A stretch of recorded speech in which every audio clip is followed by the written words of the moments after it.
Ümumiyyətlə, Quranda qiblə dediyimiz anlayış heç bir zaman namazla əlaqələndirilmir. Baxın, bunu da ilk dəfə buradan deyim biləsiniz.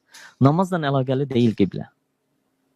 Qiblə anlayışı bir istiqamətdir, bir yöndür, bir prinsipiallıqdır eyni zamanda. Hara səfərə çıxsan, namaz qıldıqda üzünü Məscüdül Harama tərəf çevir.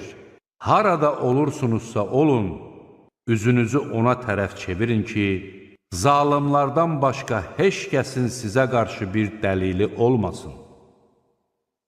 Mən onu demək istəyirəm ki, qorxmuyun. Yəni, Allah yoxdur. Bunu deməkdən qorxmuyun. Buradan başlamaq lazımdır ki, bunu deyəndə dünya dağılmır.